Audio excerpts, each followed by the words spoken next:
Now, thousands of refugees are still refusing to leave the Calais jungle, despite much of it being destroyed by fire. French authorities say the camp is now cleared and the thousands of inhabitants are all out, but many are protesting, saying they'll not leave the site until they get access to the UK. Those who are left have been resettled in 450 reception centres across France. Well, Sarah Morice joins us now live from Calais. Sarah, the authorities saying then that the camp has been cleared, but we're hearing there are still people there refusing to go.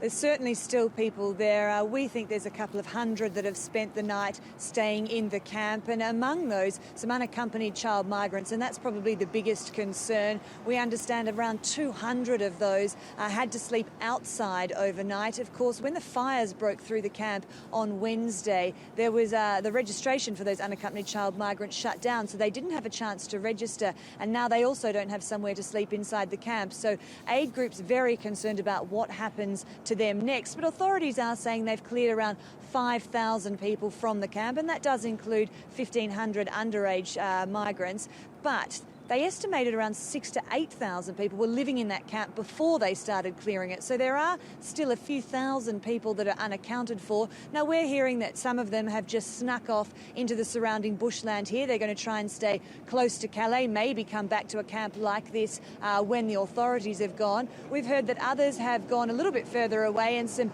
new camps, not unlike the jungle, but obviously smaller, are starting to pop up. We've heard of one at Dunkirk and another at Lille. We do know that those migrants who are refusing to be registered with the authorities and go off to the asylum processing centres are ones who think probably it's likely they would be deported if they did register with the authorities, and are also the ones who are determined to get to the United Kingdom. So they do want to stay close to the Channel so that they're in striking distance of the United Kingdom.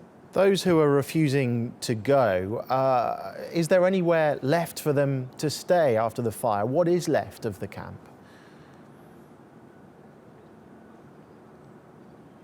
There's not a lot left of the camp. There is certainly some tents and some huts and some caravans that are still standing.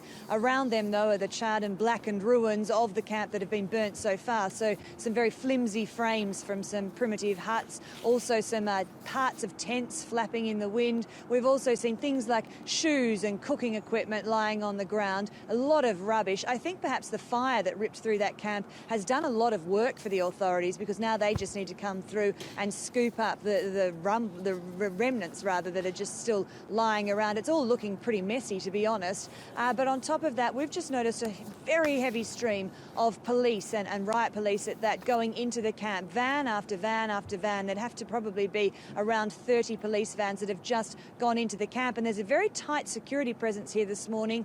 We're being asked to stay on the outskirts, and that also we've seen a van go in that looks like a detention van, somewhere where you would put people you've arrested. So there is some indication that perhaps authorities are getting ready to move in on people who've been digging their heels in and refusing to leave.